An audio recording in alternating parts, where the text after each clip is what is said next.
Bonjour et bienvenue dans Anxiété. Dans cet épisode, je reçois Inès qui m'a spontanément proposé de partager son témoignage en me contactant par email. Sachez que vous pouvez également le faire en m'envoyant un email à l'adresse anxiété.podcast@gmail.com. Je vous ajoute l'adresse mail en description de cet épisode. Avant de vous laisser avec notre conversation, j'aimerais juste préciser que nous ne sommes pas professionnels de santé, nous ne sommes ni médecins, ni thérapeutes, ni psychologues, psychiatres. Nous sommes juste deux personnes qui avons été atteintes de troubles de l'anxiété et on partage simplement notre vécu. Juste avant de commencer l'épisode, si vous aimez ce podcast, n'hésitez pas à le noter sur la plateforme sur laquelle vous l'écoutez. Ça peut être Spotify, Apple Podcast, Deezer ou toute autre plateforme. Ajoutez une bonne note si possible et ce serait vraiment une chance pour faire connaître ce podcast au plus grand nombre. Voilà. Merci à tous et toutes et très bonne écoute. Commencer par te présenter ou est-ce que tu veux que je commence? Je veux bien que tu commences par te Ouais, si ça te ok, dérange. ça marche. Alors moi je m'appelle Grégoire, je vis à Berlin, mais je viens de France, je viens de Nantes. Et en fait, ça fait plusieurs années que j'ai des troubles de l'anxiété. Aujourd'hui, ils sont beaucoup plus faciles, on va dire, à vivre qu'avant. Mais en 2017, je me suis découvert des troubles de l'anxiété à une période de ma vie où c'était quand même très stressant, à la fois à la maison, au boulot, etc. Et en fait, ce podcast, donc là, ça fait un peu moins d'un an que je l'ai commencé. Et ça faisait, je pense, 7 ans que j'y pensais, en me disant j'aimerais trop faire ça, parce que je trouvais qu'il manquait de témoignages de vraies personnes, entre guillemets, en ligne, qui permettaient de dire, enfin, tu vois, d'entendre quelqu'un témoigner de, bah voilà, moi, parfois dans le métro, j'ai peur de m'évanouir, ou ce genre de choses. Des choses qui sont pas faciles à avouer, ou en tout cas à oraliser comme ça, auprès de gens dont on ne sait pas s'ils savent de quoi on parle, parce qu'on a trop peur d'être pris pour un fou ou une folle quand on dit ce genre de choses. Et donc, bah, j'ai voulu faire ce podcast. Et l'idée, c'est vraiment ouais, de simplement aider des gens euh, qui pensent avoir ça, mais qui n'en sont pas certains, à se reconnaître un petit peu dans les témoignages des autres et peut-être avoir des pistes, des clés pour essayer de comprendre soit ce qui se passe, soit ce qu'ils peuvent faire pour essayer de s'en sortir, essayer de vivre mieux avec. Mmh. Euh, voilà, à Le propos de ça. métier que tu exerces aujourd'hui, il a rien à voir avec ton podcast? Non, rien du tout. Je suis ce qu'on appelle un UX UI designer. Donc je fais des designs de sites web et d'applications mobiles. Donc ça a absolument rien à voir avec ce que je fais. Et donc je suis pas du tout dans le médical, je suis pas du tout dans la psychothérapie, et je suis pas non plus dans le domaine du podcast, ni de la radio, ni quoi que ce soit. Donc voilà, ça n'a rien à voir. OK, ouais, très bien. Non, bah, moi, je trouve que c'est très louable d'avoir lancé ce podcast et je suis d'accord que ça m sur la toile, ça manque un peu de vrais témoignages. On a beaucoup d'informations très théoriques, sur plein de choses, sur la psychologie, sur le développement personnel, mais c'est vrai que ça manquait un peu de vrais témoignages. Donc merci d'avoir lancé ce podcast. Ouais, ça me fait plaisir, avec grand plaisir. Ouais. Est-ce que tu veux te présenter peut-être pour les auditeurs, Oui. auditrices? Oui, donc je m'appelle Inès, j'ai 31 ans, je suis mariée, j'ai une petite fille de 3 ans et demi, et j'ai toujours eu un fond anxieux. Je pense que depuis mon adolescence, on va dire, j'ai toujours eu un fond anxieux, mais il s'est largement exacerbé, il y a 4 ans, un peu moins de 4 ans, juste au moment où j'ai accouché quasiment. Je pense que c'est aussi beaucoup lié à la grossesse, au fait que voilà, les hormones sont un peu en folie, après la naissance d'un enfant. Donc à ce moment-là, ça s'est passé un mois à peu près après que j'accouche. Bon, forcément, c'est un gros bouleversement d'avoir un enfant, sachant que juste avant, je venais de perdre mon père, donc ça faisait beaucoup de choses un peu difficiles. Le Covid et cetera, enfin voilà, pas mal d'éléments qui ont, je pense, qui ont accéléré un peu, la poussée de mon anxiété, on va dire. Et du coup, ce qui s'est passé, c'est qu'1 mois après l'accouchement, j'ai commencé à avoir des symptômes physiques, en fait. J'avais des fourmillements, notamment dans les membres, quasiment partout, en fait, mais surtout dans les pieds, dans les mains, au niveau du visage, que j'arrivais pas à expliquer. Donc grosse panique, donc j'ai été aux urgences, pour comprendre ce qui se passait, ils m'ont pas trop pris au sérieux, j'avoue. J'avais l'impression qu'ils avaient quand même l'habitude de voir ce genre de choses. Donc moi, j'étais vraiment en panique. J'étais absolument convaincue que j'avais une sclérose en plaques à ce moment-là. Parce qu'évidemment, j'ai fait ce qu'il fallait pas faire, donc j'ai cherché sur internet Ouais. non-stop en plus, je faisais ça tout le temps, je cherchais tous mes symptômes sur internet et ça vraiment, si je peux donner un conseil, c'est le truc à pas faire. Même si on a très, très envie de le faire, faut vraiment pas le faire parce que ça fait que accentuer, l'anxiété. Et donc du coup, voilà, donc j'étais convaincue que j'avais une sclérose en plaques, donc ils m'ont renvoyée chez moi en me disant de prendre du magnésium. Donc voilà, donc c'est ce que j'ai fait, mais je me suis pas arrêtée là. J'ai enchaîné tous les rendez-vous médicaux possibles. Vraiment, je pense que j'ai vu tous les médecins, possibles, pour comprendre ce qui arrivait jusqu'au où j'ai rencontré un un spécialiste du cerveau, qui m'a expliqué qu'on peut très bien lire sur internet que la Terre est plate et pourtant elle n'est pas plate. Hem, donc moi, je pouvais très bien lire sur internet que j'avais tous les symptômes de la sclérose en plaques et pourtant j'avais pas la sclérose en plaques. OK. Donc ça m'a c'est vrai que c'est ce qu'il m'a dit à ce moment-là, ça m'a fait un peu un électrochoc et je me suis dit: «Ah mince, c'est vrai que je me suis convaincue moi-même que j'avais cette maladie, mais en fait je l'avais pas». Donc petit à petit, ça allait un peu mieux par rapport à la maladie, mais quand même, j'ai continué à avoir, Heu, de l'anxiété très, très forte qui m'empêchait de manger, qui m'empêchait de dormir. Je dormais à ce moment-là, je dormais vraiment très peu, peut-être 1 ou 2 heures par nuit, heu et pourtant sur le papier, tout allait bien, en fait, parce que j'avais une fille en bonne santé, j'avais un mari, j'avais mon appartement qu'on venait d'acheter, enfin, tout allait bien, en fait et pourtant, moi, j'étais vraiment enfin, voilà, au fond du trou et je savais même pas pourquoi. C'est ça, je trouve que c'était le plus frustrant, en fait, c'est de pas savoir pourquoi. Qu'est-ce qui se passait à ce moment-là? Pourquoi je me sentais aussi mal? Donc voilà, donc j'ai commencé voilà, à plus réussir à dormir, et en fait, j'ai développé en fait, moi, ce que j'ai, c'est pas un trouble panique, c'est enfin, ce que j'avais parce que j'ai réussi quand même à le dompter depuis, hem, c'était entre le TAG, donc trouble d'anxiété généralisée et le TOC. OK. J'ai vu plusieurs psychologues avant de trouver le bon, mais un notamment que j'ai vu m'avait dit que c'était voilà, la frontière entre les 2. Et en fait, pourquoi le TOC? C'est parce qu'à force de pas dormir, j'ai développé la peur de pas dormir, en fait. Mmh. Et c'est devenu un peu obsessionnel, toute la journée, je pensais qu'au fait que j'allais pas dormir le soir et donc le soir, je dormais pas, évidemment, Ouais. et voilà, c'était comme un cercle vicieux, en fait. Ça tournait que autour de ça.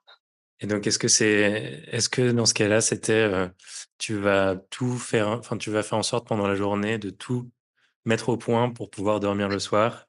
Ouais, c'est ça. Genre mettre la bonne ambiance, la bonne température, le bon tout ça? Ouais. OK, ouais. C'est ça. C'était Ouais. devenu un peu, extrême par rapport à ça.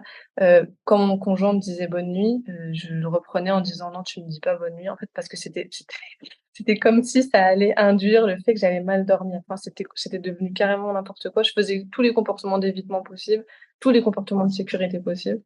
D'accord. Ouais, je faisais toutes les soirées qu'on me proposait le soir, j'y allais pas parce que je me disais que ça allait perturber mon heure de coucher. Je faisais en sorte de manger le plus sainement possible pour que enfin, voilà, c'était vraiment n'importe quoi.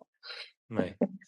Je Heu, pense ouais, je me reconnais un peu là-dedans, alors pas, exactement de la même manière, mais sur le fait d'avoir peur de pas dormir, je pense que c'est quelque chose qui arrive assez régulièrement, pour des personnes qui sont atteintes d'anxiété, de troubles de l'anxiété et vraiment le fait que tout repose sur le sommeil, ça peut vite devenir un enfer au quotidien, quand ouais. on se rend compte le matin qu'on n'a pas assez dormi, ça change toute une journée, quoi.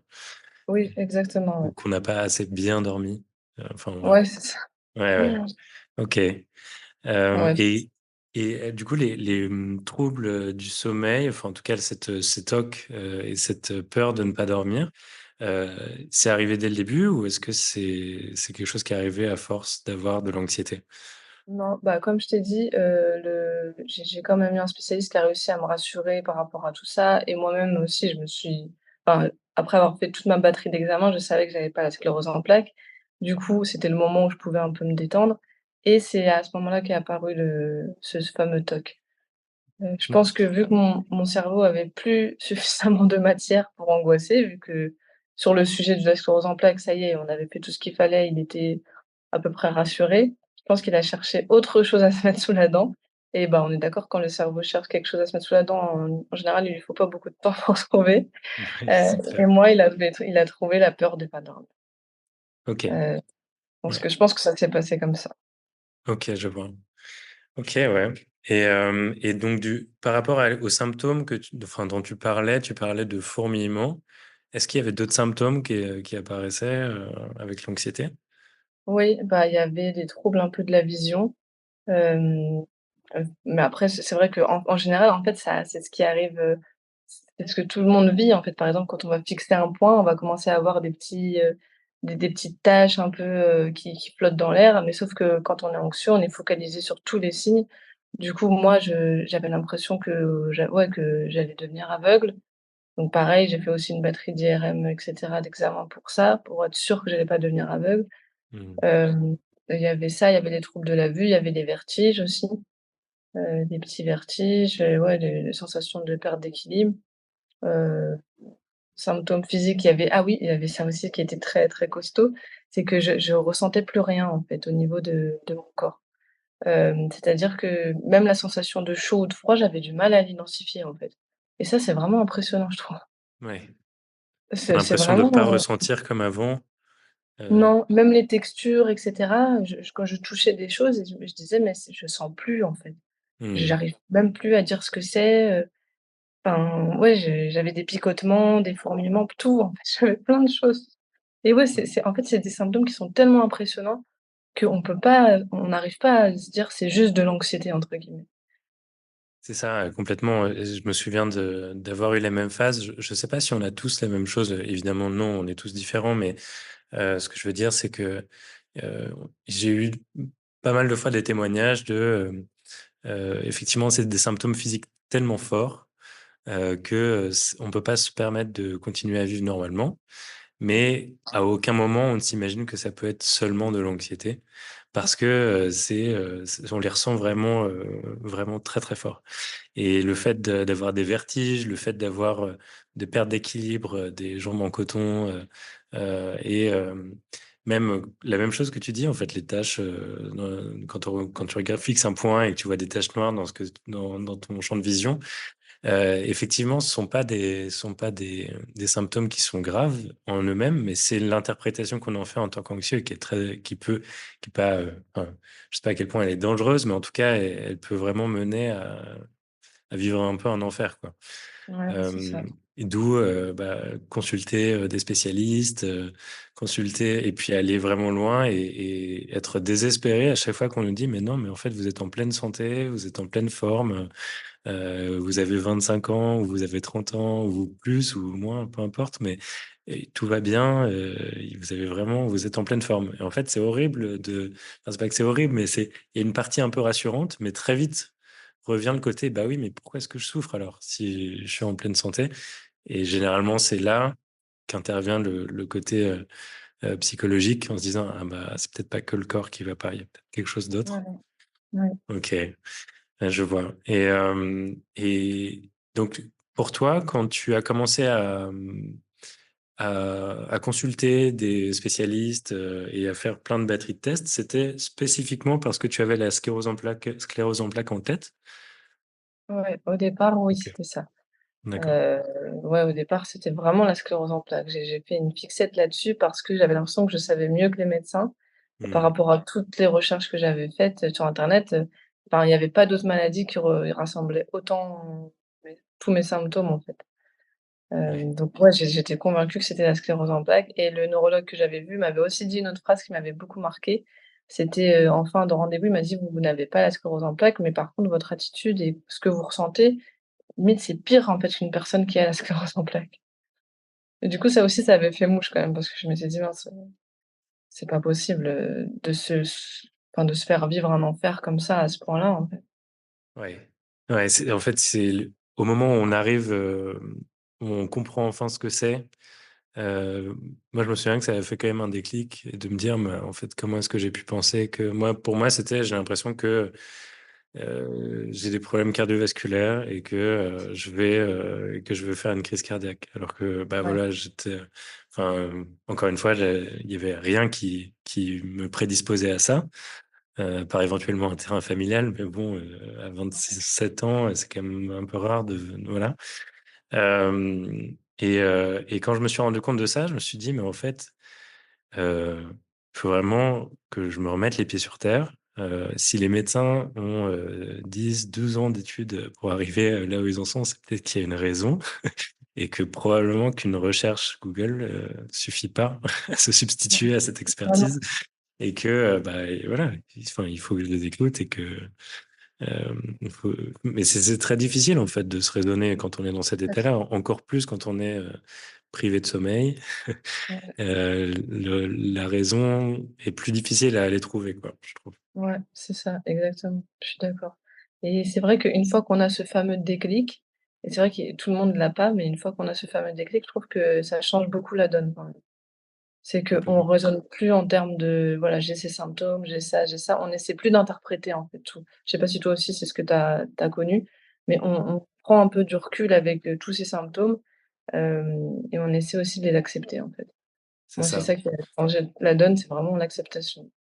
complètement et c'est peut-être une des phases les plus difficiles, je trouve parce que moi j'en ai enfin, c'est peut-être un peu bizarre de dire ça mais en fait, il y a un moment où j'en arrivais à un point où je me disais: «Mais» j'en étais presque à espérer qu'on me trouve quelque chose pour que je comprenne enfin ce que c'était et Moi aussi. quand j'ai compris que c'était, qu'il y aurait pas de traitement, médical pour ça. Ça a Bah, été un ouais. peu dur dans le sens où, je me suis dit: «En fait, là, il va falloir que je me batte, Ouais, c'est ça. contre quelque chose de psychologique» et alors on va pas hiérarchiser les souffrances, mais à ce moment-là, je trouvais ça, presque insurmontable, en me disant: «Mais en fait, c'est moi qui me crée ça dans mon cerveau». C'est pas exactement comme ça, mais enfin, c'est la pensée qui m'est venue à ce moment-là, c'est en fait, je me crée ma propre difficulté. Mmh. Heu, Évidemment, tout ce mécanisme est bien plus complexe et c'est pas il faut pas s'auto-flageller Ouais, si on a des troubles de l'anxiété, mais à ce moment-là, c'est vraiment ce que je me disais. Je me disais: «Ah, là, il va falloir que je me batte contre moi-même et ça va être dur». Ça a été moins dur que ce que j'anticipais, mais quand même, le fait de s'y mettre, et de réaliser que le combat allait être complètement différent, ça m'avait fait un coup quand même. ouais, je suis d'accord. Je suis d'accord. On a l'impression que c'est insurmontable et puis, en plus, depuis tout ce temps, on attendait le la fameuse pilule magique qui allait nous guérir. On était convaincus que ça allait venir de l'extérieur, en fait. C'est pour C'est ça qu'on tombe un peu de haut, c'est qu'on se rend compte que non, en fait, c'est personne va enfin, aussi, on va pouvoir trouver des béquilles à l'extérieur, mais le plus gros du travail, c'est à nous de le faire. Ouais, c'est ça et que, bah, ça se réglerait pas, nécessairement pour certaines personnes, quand on suit vraiment bien, à partir du moment où il y a eu l'acceptation, quand on suit vraiment bien une thérapie et cetera, ça pour certaines personnes, ça peut aller vite, pour d'autres, ça peut prendre Ouais, beaucoup plus de temps. ouais, Chacun est différent là-dessus et à partir du moment où on commence une thérapie, où on commence, telle ou telle, hem cure, on va dire, ça peut prendre du temps, il faut pouvoir l'accepter et je pense que c'est vraiment l'acceptation qui est le déclic, comme tu disais, ouais, qui est vraiment le moment de bascule. On se dit: «Bon, allez, effectivement, il y a pas de recette magique, c'est heu, ça. il y a pas de formule magique pour s'en sortir, il faut se battre, quoi». On fait un ceviche de dorade. Oh là là, qu'est-ce que ça va être bon. Oh, on envoie du rêve, on envoie du rêve. Comment est-ce que tu es arrivé à, sur le chemin de la thérapie? Ce que tu disais que tu as vu plusieurs psychologues avant de trouver le bon. Comment est-ce que tu en es arrivé à te dire: «Allez, maintenant, il faut que je vois, il faut que je fasse une thérapie»? Bah, ça a commencé déjà pendant la grossesse, j'avais le droit ça c'était pas mal avec ma clinique, j'avais le droit à un suivi, gratuit, avec une psychologue donc c'était la première fois que j'en voyais. Donc je me suis dit: «Bah, pourquoi pas?» parce que déjà que j'étais pas au top du top, hein. Mon père était malade, je sentais que enfin voilà, je sentais que c'était la fin, donc j'étais pas hyper bien, il y avait le covid et cetera donc je me voilà, donc j'ai tenté. Ça s'est bien passé, J'ai pu parler de certaines choses, mais je sentais qu'en fait la psychologue et même elle me le disait, c'est qu'elle voyait que j'avais quand même une anxiété un peu plus profonde et qu'elle se sentait aussi elle-même un peu limitée dans l'aide qu'elle pouvait m'apporter. Et elle, c'est ce que j'ai aimé aussi de sa part, c'est qu'elle a été quand même assez honnête, sur le fait qu'on pouvait discuter de plein de choses et cetera, mais que pour certaines choses que je lui disais sur l'anxiété et cetera, elle savait qu'elle avait pas les outils pour m'aider. Donc ensuite j'ai laissé tomber et puis après la grossesse, ça devenait urgent de de trouver quelqu'un qui allait m'aider. Pas tout de suite, hein, évidemment, pas dans la phase où je cherchais un pour moi dans ma tête un entre guillemets «un vrai médecin». C'est pas bien de dire ça, mais je cherchais un vrai médecin qui allait m'aider, limite qui allait m'opérer. J'avais vu d'ailleurs ça, que c'était possible de dans certains cas quand l'anxiété était très forte, je sais même pas si c'est vrai, mais d'opérer le cerveau pour pouvoir libérer des choses et cetera. Je sais même pas si c'est vrai. À vrai dire, je m'en fiche, mais voilà, moi, c'était ce que je voulais. Bon, après, finalement, j'ai vu que c'était pas possible, donc j'ai cherché un psychologue. J'en ai vu plusieurs et je pense que ça, c'est normal, en vrai. Des fois, on se dit: «On en a vu un, il est expert du domaine, c'est censé nous convenir» et en fait, bah, il y a pas le feeling, on se sent pas à l'aise, on se sent jugé. Il y a eu plusieurs fois où je me suis sentie jugée et donc j'ai laissé tomber et je crois que j'en ai vu 6 avant OK. de trouver le bon.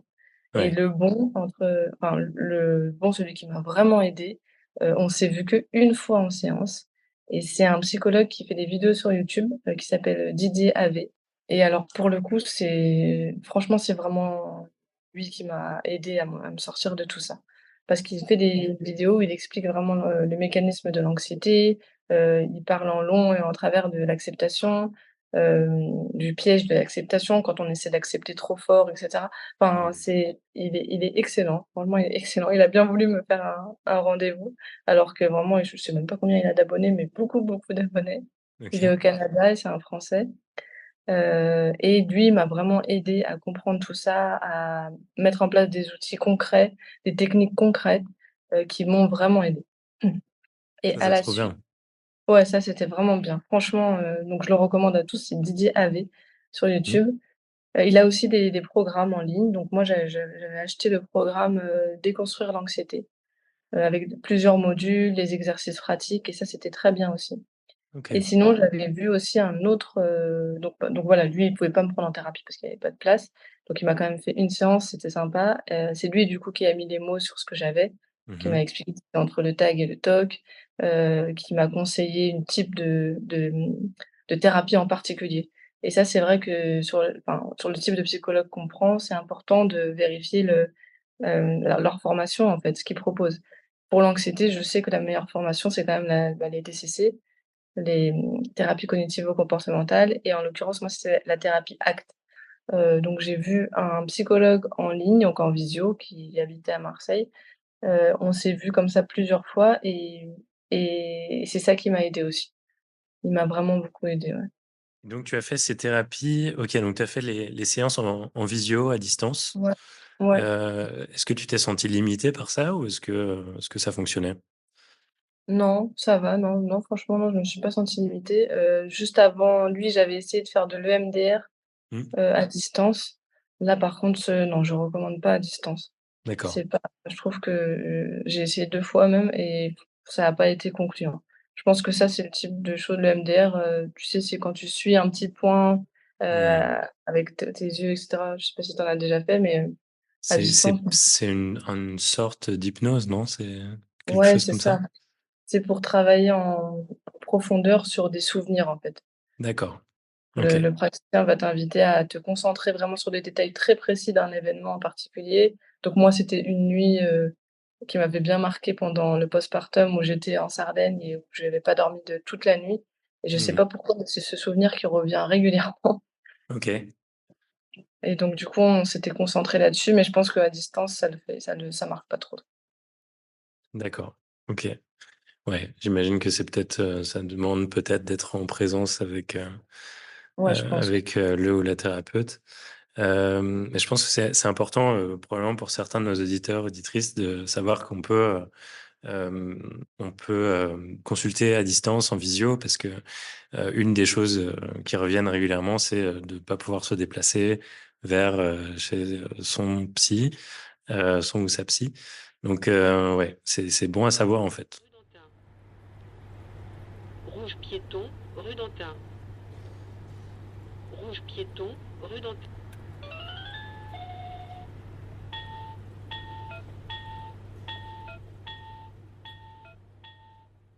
Comment est-ce que tu décrirais ce que c'est qu'une TCC à quelqu'un qui connaît pas du tout? Euh, Comment est-ce que tu expliquerais le fonctionnement d'une TCC? Alors, si je peux parler de la TCC que j'ai suivie en particulier, c'est le thérapie d'ACT. C'est une thérapie qui va venir se concentrer sur les pensées qu'on a et réussir à prendre de la distance par rapport à ces pensées, à avoir un peu ce côté observateur, à développer ce côté observateur, sans se laisser entraîner par ces pensées, en fait. Parce qu'elles ont quand même souvent les pensées à un caractère un peu, heu, addictif et enfin voilà, elles sont on a envie de les suivre, en fait. On a une pensée qui arrive, elle nous fait peur. Bah, c'est comme les films d'horreur, en fait. Un film qui nous fait un peu peur, bah, on va quand même avoir envie de le regarder. Bah, les pensées, c'est pareil, en fait. Quand elles nous font peur, c'est là qu'elles nous attirent finalement. Enfin, en tout cas pour nous qui sommes anxieux. Elle nous attire et on a envie de la suivre et de la décortiquer, de comprendre pourquoi, comment, hem et de la contrôler parce qu'on est anxieux, on est un peu contrôle fric souvent. Donc c'est vraiment le type de thérapie qui va nous apprendre à ouais, à vraiment juste être, observateur, tranquille, sans forcément, s'attacher à elle. Ça rejoint je trouve un peu la méditation dans certains champs, en tout cas pour moi, pour la TCC, d'ACT. Parce que la méditation aussi, ça nous apprend à rester tranquille, à observer ce qui se passe dans notre cerveau, heu et voilà, à rester là quand même, même s'il y a des pensées et cetera. Bah, je trouve que c'est un peu pareil avec la thérapie d'acceptation et d'engagement. Ça va nous aider à accepter ce qui est, ce qu'on peut pas changer, parce que les pensées, on peut pas les contrôler, on est d'accord. On peut pas dire que bah, moi, dans mon cas, oh, c'est ce que je faisais au début, je pense que c'est ce qu'on fait tous, à dire à ma pensée, «Dégage, je veux pas penser à toi, je vais dormir ce soir. Tu peux me dire que je vais pas dormir, mais je vais dormir ce soir». Alors ça, c'est le meilleur moyen de lui donner encore plus de pouvoir, alors qu'en fait, je peux juste l'accepter et lui dire: OK, bah, si tu veux, je vais pas dormir ce soir, on verra bien», voilà. Ouais. Donc je pense que c'est vraiment ça. Ouais, c'est vrai que c'est vraiment, c'est vraiment comme ça que je le verrais aussi. C'est travailler sur ces pensées automatiques et les décortiquer d'abord et comprendre comment elles se forment, comment. Il y a un exercice que je trouve intéressant qui est, alors je sais pas si je l'expliquerai très bien, mais c'est prendre une situation et la décortiquer en plusieurs colonnes. Donc ce qui se passe, ce que je ressens, ce que je pense et ce que je fais. Ça, je pense que Mmh. c'est acte pour le coup. Maintenant que j'y Ouais, repense, j'ai l'impression d'avoir, enfin, j'ai des souvenirs qui me reviennent de ma thérapie, mais en gros, c'est de se dire, par exemple, on va prendre un exemple au hasard. Je suis en voiture et là, je sens que, je sais pas, je suis pas bien du tout et je réfléchis à, mais attends, elle est où? Je suis sur l'autoroute et je me dis, mais où est la prochaine sortie? Et je me dis, elle est dans 20 kilomètres, c'est très loin. Qu'est-ce qui se passe si d'ici prochaine sortie, j'arrive pas à, je sais pas, il se passe quelque chose, je suis en état d'urgence pour me mettre sur le côté, me mettre en sécurité, arrêter la voiture, etc.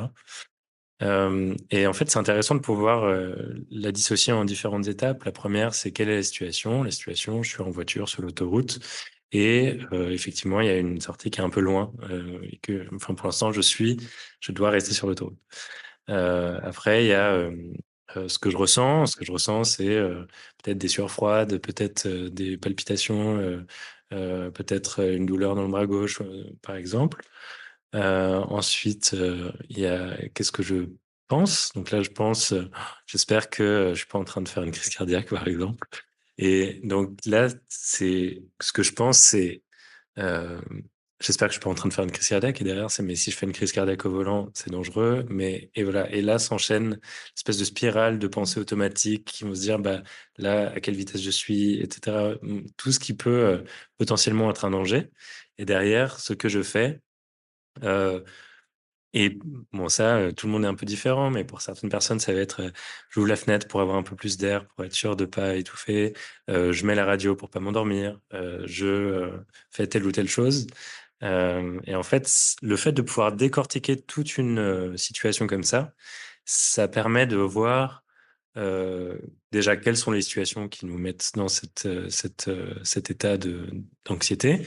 Et puis derrière, c'est de comprendre, mais attends, toutes ces idées-là qui me font vraiment très peur et qui m'ont fait paniquer, au final, c'est peut-être moi qui les ai créées. Comment est-ce qu'elles viennent?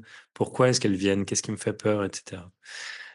Et enfin, ce que je fais, ça permet aussi de voir comment est-ce qu'on met en place des stratégies d'évitement.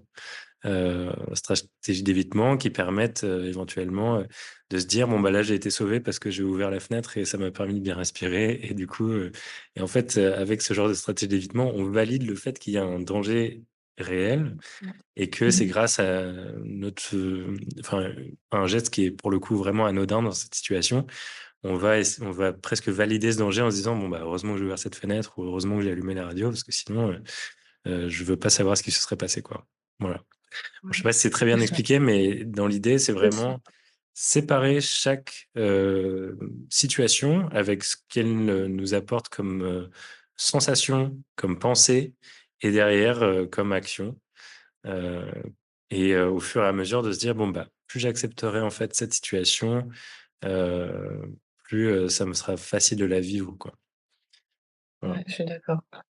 Ouais, non, mais c'est bien expliqué. Je suis d'accord avec toi.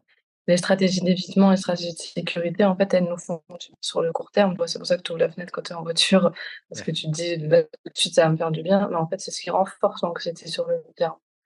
ouais, Ouais. Moi, ce que j'avais appris, en tout cas, c'était que pour, essayer de tuer l'anxiété, il fallait pas, s'attaquer à elle directement.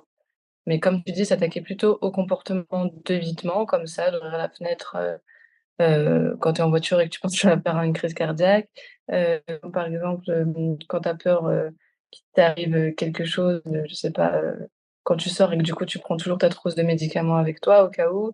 Ça c'est un comportement de sécurité pour le coup. Quand comme moi, quand je demandais à mon mari de pas me dire bonne nuit, le soir parce que je pensais que ça allait faire en sorte que je dors mal. Tout ça, c'est sur ça en fait qu'on peut agir en fait en tant qu'anxieux. Et c'est ça qui va faire en sorte que sur le long terme, on va réduire l'anxiété. ouais. Mais c'est sûr que sur le court terme, ça fait du bien, donc ça demande quand même des efforts. Mais C'est ça intéressant. porte ses fruits.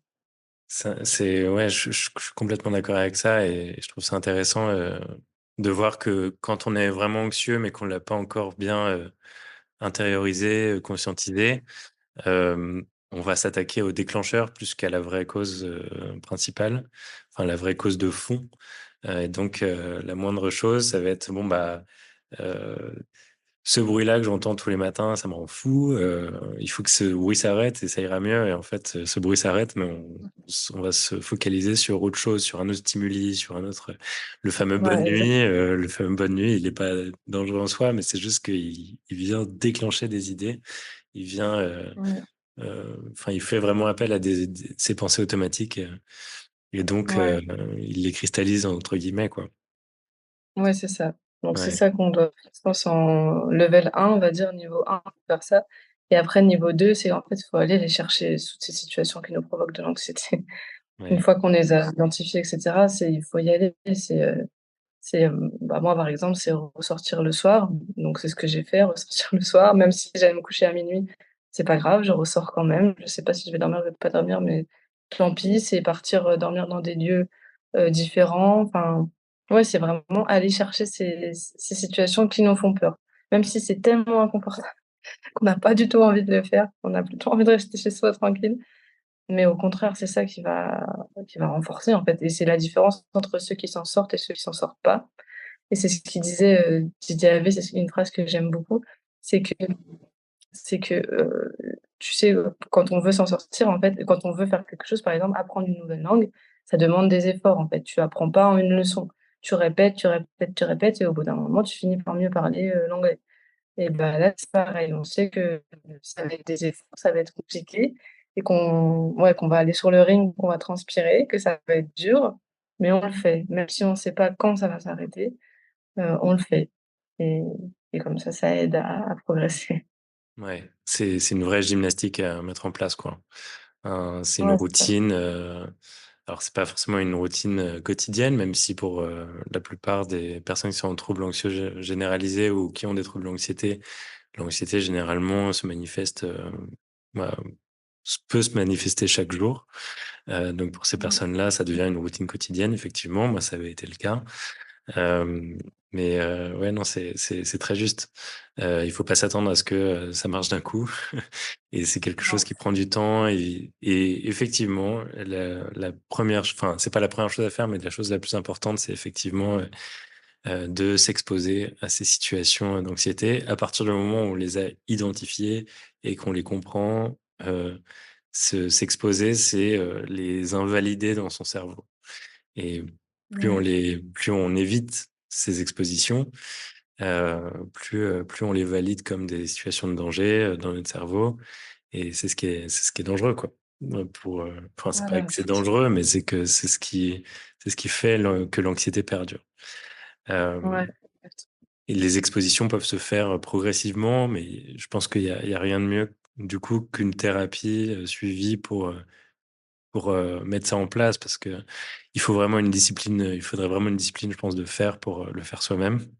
De faire une thérapie comme ça soi-même, je pense qu'il faut, une sacrée, force de caractère et beaucoup de discipline. Chose dont on peut, assez facilement manquer quand on a un trouble anxieux donc enfin, pas de force de caractère, mais je pense que c'est très difficile de se tenir à quelque chose qui nous fait autant souffrir, heu, psychologiquement, quoi. Donc c'est Ouais, bien, je trouve, d'avoir, un ou une thérapeute qui permet de mettre le doigt sur, tel ou tel, tel ou tel comportement, telle ou telle exposition qui aurait pu être, effectuée ou pas. Pourquoi est-ce qu'elle n'a pas marché? ouais, C'est quand même, c'est quand même, ouais, c'est quand même très, réconfortant d'avoir quelqu'un qui permet, de suivre, ce genre de traitement, quoi, de thérapie. ouais, je suis d'accord et surtout, comme je disais, trouver le bon thérapeute, en fait. Parce qu'on peut vite, si on peut se dire: «Bon, bah, j'ai vu un thérapeute, j'en ai vu 2, j'en ai vu 3, je suis toujours au même stade», mais si le thérapeute, connaît pas, tout ça, enfin, moi, j'ai vu combien de thérapeutes qui avaient aucune notion de l'acceptation, Mmh. et du coup, on pataugeait dans la semoule, en fait, parce que ils vont certes, parler et cetera, mais c'est un type de thérapie qui est pas du tout adapté à l'anxiété. Donc du coup, on peut s'en vouloir en plus parce que souvent quand on est anxieux, on a quand même un tempérament à être, très attentif aux détails, très perfectionniste et du coup quand ça marche pas alors qu'on travaille dessus, on peut être frustré, mais c'est juste que, on n'est juste pas au bon endroit avec la bonne personne donc Ouais, ça c'est je pense que vraiment c'est important. complètement, complètement et donc toi, tu disais que tu as vu 6 psychologues avant de trouver le bon. Ouais. Hem, comment est-ce que tu qu'est-ce qui fait parce que moi, j'entends parfois, même moi, personnellement, j'avais vu une première psy, une psychiatre et bon, qu'elle soit psychiatre ou psychologue, ça a pas, d'importance, ça enfin, mais c'est juste que, j'avais pas eu le feeling avec cette personne. Et je m'étais un peu découragé en me disant: «Bon, c'est pas trop pour moi, quoi» et ça m'avait pris, quand même, je pense 2 bonnes années avant de, trouver un psychologue, et de suivre, la thérapie dont je parlais juste avant. Qu'est-ce qui fait que toi, tu as insisté et que tu as continué à avoir des psychologues jusqu'à en trouver un bon? Ouais, alors ça s'est pas fait, sur le même mois, on va se dire, ça a Mmh. pris un peu de temps. C'est vrai qu'à chaque, déception, bah, j'avais du mal à rebondir quand même, à me dire: «Bah, comme toi, je vais en revoir un autre», parce que c'est quand même de l'argent, beaucoup d'argent. On n'a pas forcément envie d'investir, de cette façon, surtout qu'on voit pas les résultats tout de suite. Donc ça peut être un peu frustrant au début. Hem, donc moi, j'ai voulu persévérer parce que j'ai vu la chaîne de Didier Havé. Je le connais pas, hein, je sais que je parle beaucoup de lui, mais il fait pas partie de ma famille, je le connais pas, mais il m'a tellement aidée que je suis obligée d'en parler autant parce que c'est en fait, quand je suis tombée sur sa chaîne et que j'ai compris un peu tout ça, bah, je me suis dit qu'il y avait des professionnels qui allaient pouvoir m'aider. C'est juste que ceux que j'avais vus étaient pas du tout adaptés. Et quand je l'ai rencontré et qu'il m'a dit: «Il vous faut ce type de thérapie», J'ai fait mes recherches et j'ai réussi à en trouver un en France, et finalement ça a fonctionné avec lui. Donc pour le coup, c'était vraiment clair que c'était pas moi le problème, parce que je me suis posé la question, que c'était moi le problème, mais c'était juste que le type de thérapie était pas adapté. Et pour les autres, peut-être que c'était adapté pour les anciens psychologues que j'ai vus, pour certains, et j'ai pas voulu approfondir au-delà d'une séance parce que je suis aussi, hypersensible. Je sais pas si toi aussi tu es hypersensible, mais c'est souvent le cas de beaucoup d'anxieux, mais je suis hypersensible et du coup, je pense que j'ai vraiment une intuition, exacerbée, quand j'arrive, à sentir vraiment les choses, très rapidement, et donc dès la première séance, si je capte quelque chose qui me va pas, c'est peut-être à un tort, mais je pense pas, mais j'ai pas envie d'approfondir et de gaspiller encore de l'argent, pour, Mmh. quelqu'un alors que je sais qu'elle va pas m'aider cette personne. Il y a Ouais, des signes, non. Là, par exemple, il y en a une, j'avais coupé pendant la séance parce qu'il y avait du non-verbal qui m'allait pas.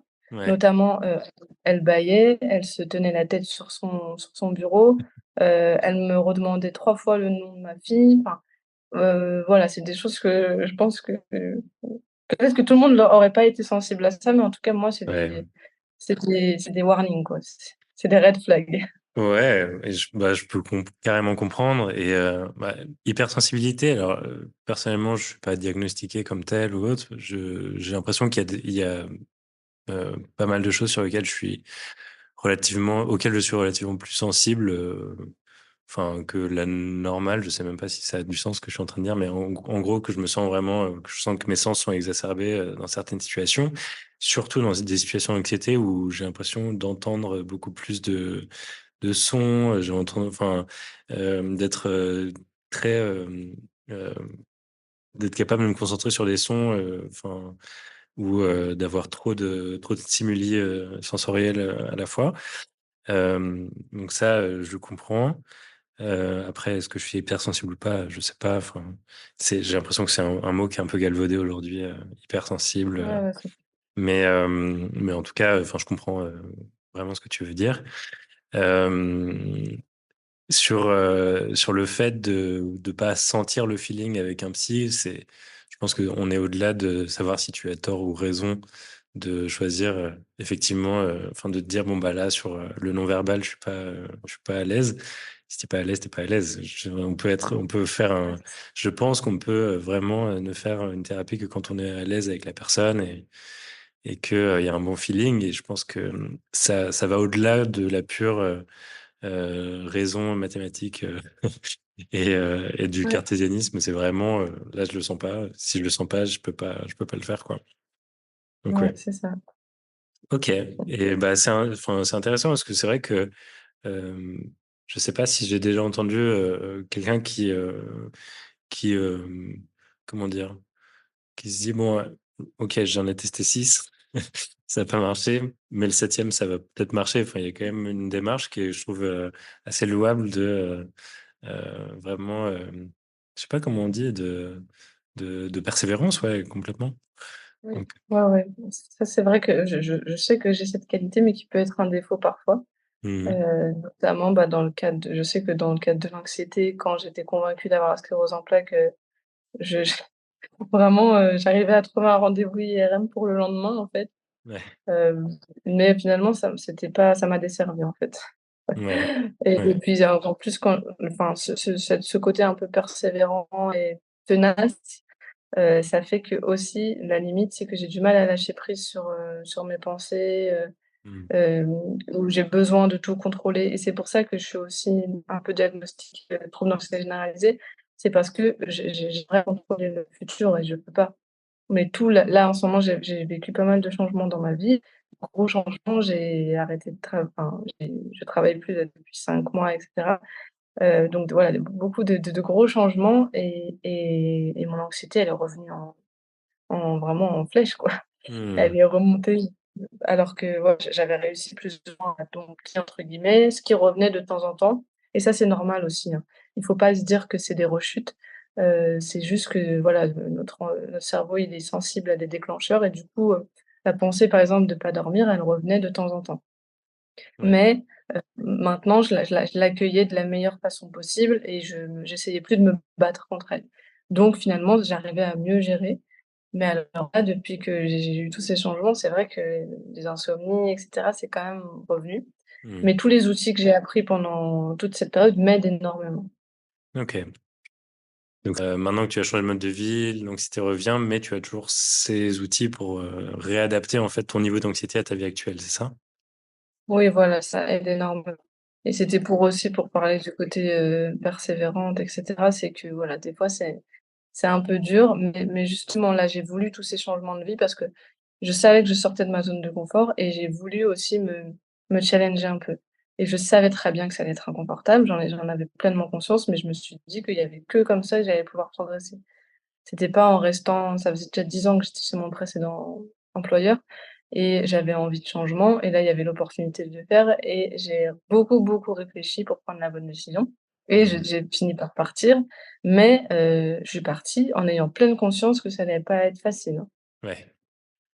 Mais je me suis dit: «J'y vais quand même parce que c'est pas normal, c'est pas ma peur qui va me contrôler» et il y a une phrase que je me dis souvent, c'est, «Qu'est-ce que je ferais si j'avais pas peur?» Et franchement, cette phrase, je trouve qu'elle est vraiment quand même puissante parce que souvent, elle me permet de voir les choses, sous un autre, angle et me dire: «Ah ouais, là, en fait, si je pars pas de ce travail, c'est parce que j'ai peur, en fait. C'est pas Mmh. pour autre chose et c'est hors de question que ce soit encore elle qui contrôle ma vie, donc bah, j'y vais» et après je souffre, mais je sais pourquoi. Trop bien. Enfin, pas trop bien tu souffres, mais trop bien tu sais pourquoi. Non, mais c'est vrai que cette phrase est ouais, je la trouve vraiment bien aussi. C'est, quand on arrive à un moment où on est effectivement, on a peur, mais on n'est pas submergé par la peur et qu'on arrive à se dire: «Là, si l'anxiété n'était pas si forte, qu'est-ce que je ferais?» Qu'est-ce que je ferais si, voilà, si l'anxiété ne m'empêchait pas de le faire? Ça, c'est super puissant parce que ça permet aussi de se quand on en a la capacité, quand on en arrive à cette possibilité-là, après s'être entraîné sur ses pensées automatiques et tout et après avoir fait, de l'exposition à ses peurs, Ouais, je trouve ça génial parce qu'effectivement, on arrive à un point où pour moi, c'est de l'entraînement quotidien, qui devient ensuite un entraînement un peu plus ponctuel. À partir du moment où on est de nouveau bien dans sa vie, quotidienne, c'est bon, bah, là, j'ai envie là, c'est vraiment quelque chose de ponctuel de se dire: «Là, il faut que je change de vie». Je ne vais pas changer de vie toutes les 3 semaines, a priori. Hem, du coup, est-ce que ça vaut le coup de faire ça, de partir et cetera? Donc, j'avais eu ça ouais. un Je sais peu, pas si oui, quand tu es partie à Berlin, du coup, peut-être? ouais, je suis parti en train à Berlin. C'est quand même un train, ça prend bien 10 heures quoi, de voyage. C'était quand même une belle exposition parce que, j'avais un peu, on appelle ça gentiment le mal des transports, mais c'est pas vraiment le mal des transports, je fais des crises d'angoisse dans les trains, quoi. En gros, c'était ça à l'époque.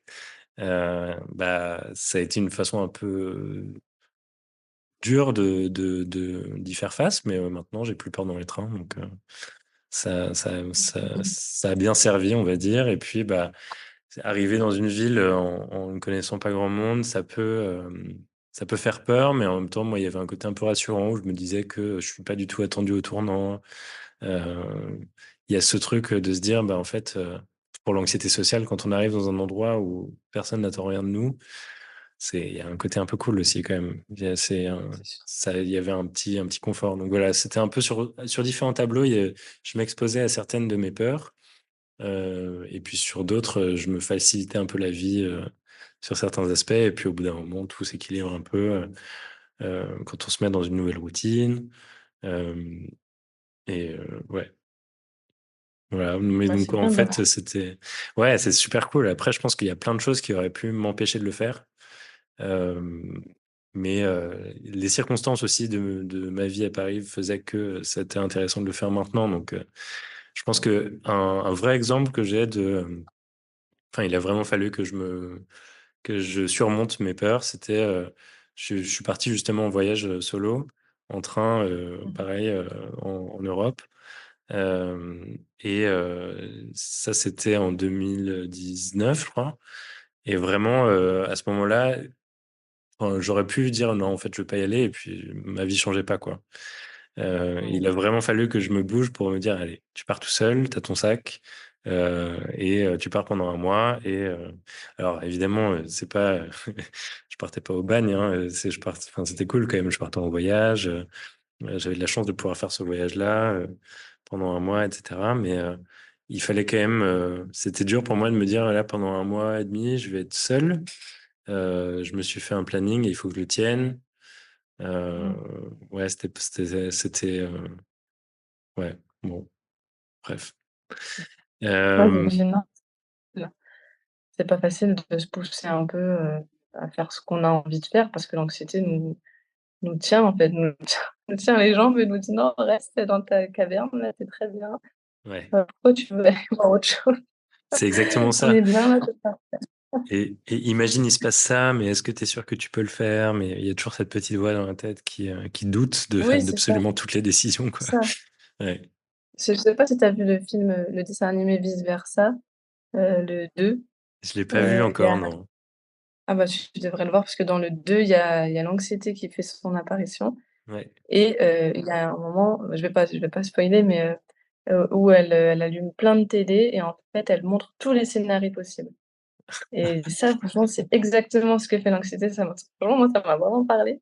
C'est vrai que l'anxiété, elle a ce don de te faire voir tout ce qui pourrait se passer.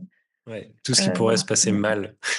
Mal, voilà, mal. Ouais, ouais. Forcément, elle te dit pas: «Ah, ça va être trop bien ton voyage, tu vas rencontrer plein de monde», non, elle te dit pas ça. Ouais. C'est genre, mais imagine, je sais pas, imagine tu as un problème avec ton compte bancaire, tu peux plus retirer d'argent, tu es à l'autre Oui, bout, c'est ça. de l'Europe et tu connais personne et Ouais, imagine, exactement, je sais pas, tu es en train de randonner dans les montagnes et puis tu te blesses, qui va venir t'aider et tout, ce genre de truc. c'est ça. C'est vraiment, ouais, ça aide pas, quoi. OK et du coup, donc là, on a parlé, de thérapie, on a parlé de, la façon dont on accepte, enfin dont on se bat, un petit peu, au fur et à mesure et tout. Est-ce qu'il y a d'autres choses que tu recommanderais, je sais pas, des lectures ou peut-être une autre chaîne YouTube ou autre, aux auditeurs, auditrices? Oui, j'aime beaucoup le podcast Change ma vie. Je sais pas si tu le connais, de Clotilde Dussoulier. OK. Donc elle parle d'anxiété, mais pas que, elle parle de plein de choses, dans la vie pour améliorer son quotidien et ça aussi, c'est quelque chose qui m'a vraiment beaucoup aidée, parce qu'elle donne vraiment des astuces, bah, des choses concrètes, en fait et c'est vrai que moi, j'aime bien quand c'est concret. Des choses à mettre en place, par exemple quand, elle a un épisode qui s'appelle SOS émotions fortes, où elle donne vraiment des clés concrètes. Il y a le truc un peu bateau de la respiration, mais c'est quand même hyper, costaud je trouve comme méthode, hyper efficace. La respiration, après elle dit de toucher un tissu, enfin quelque chose pour se rappeler qu'on est dans l'instant présent. Enfin voilà, elle donne plein de techniques en fait et donc sa chaîne elle est vraiment très bien. Ce qui m'a beaucoup aidée aussi moi, c'est la méditation. Avant d'être anxieuse, j'avais déjà essayé enfin, j'ai toujours été anxieuse, mais avant d'avoir ce trouble, d'anxiété, j'avais essayé la méditation, mais j'avais pas du tout accroché. Mais là, je me suis forcée un peu à rentrer dedans il y a 4 ans, et en fait, ben, c'est super, hein, j'aime trop méditer Mmh. et je me rends bien compte que chaque jour, enfin, les semaines où je passe sans méditer, c'est vraiment des semaines où je vais peut-être être un peu plus à cran, hem, un peu plus irritable et cetera, où mes émotions vont peut-être prendre un peu plus le dessus. Alors que quand je m'accorde ces pauses de méditation, je sens que je suis quand même, ouais, je suis mieux dans ma peau, quoi. Ouais. Donc la méditation, j'aime bien et j'utilise l'application Calm pour ça. Mmh. Calm, elle est hyper bien cette application. Elle est payante, je crois que je paye 50 € par an, mais franchement, je trouve que c'est vraiment rentabilisé.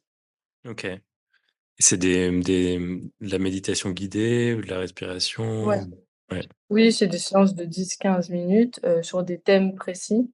Tu vois, Mmh. il y a une série de méditations sur, 7 jours pour, l'anxiété, par exemple, enfin contre l'anxiété, pour le bonheur, pour, se concentrer. Il y a enfin, sinon tu as des daily ce qu'ils appellent des daily calm, donc des méditations, hein, tous les jours sur un thème en particulier, en one shot.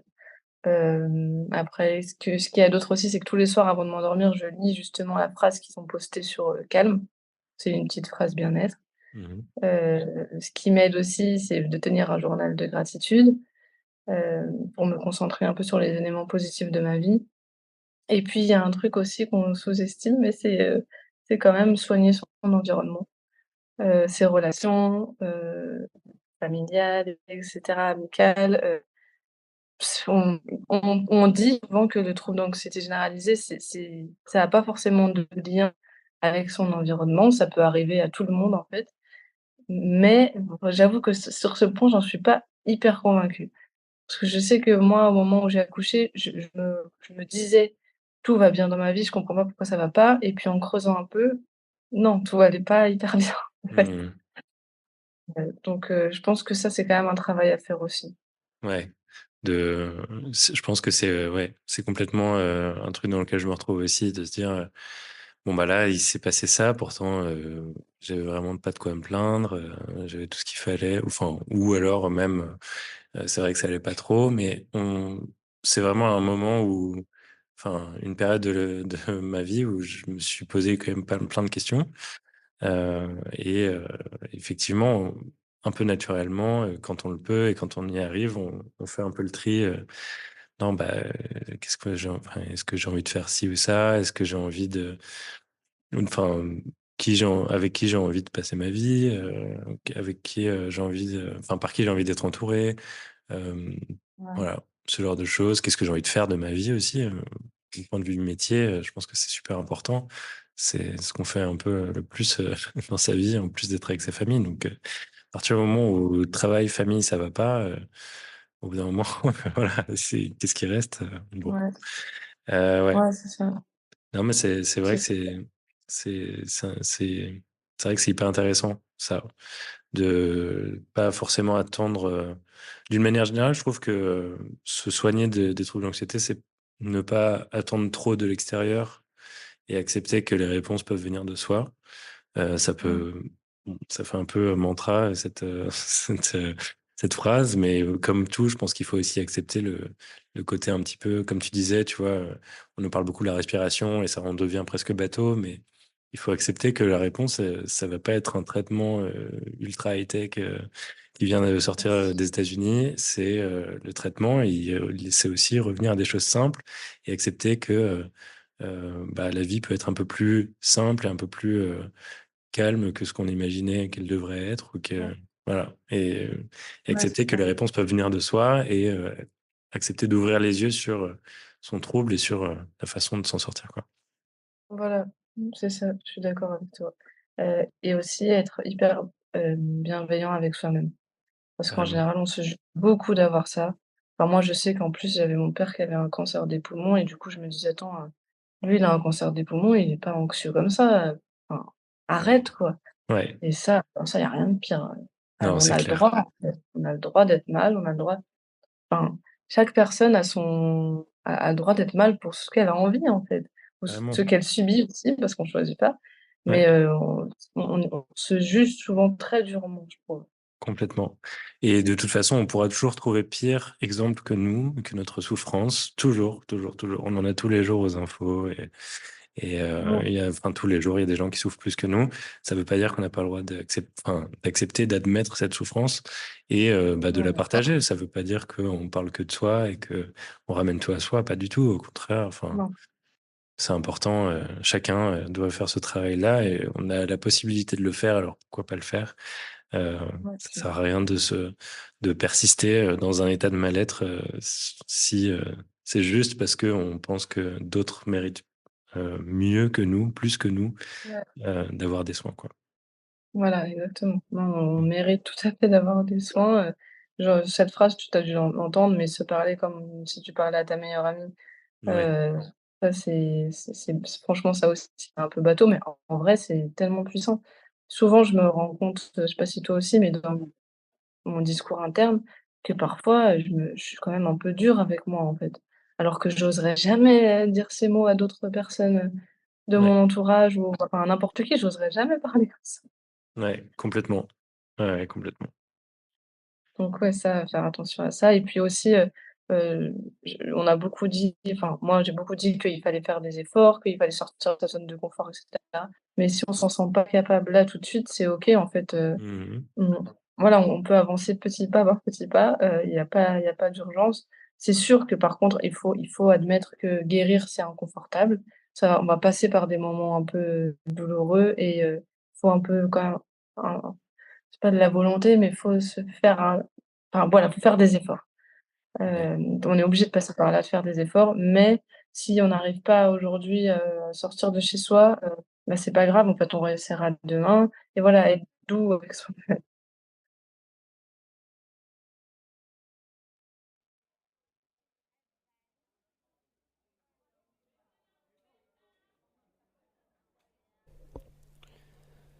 C'est la fin de cet épisode, merci de l'avoir écouté jusqu'au bout et à très bientôt pour de nouveaux témoignages.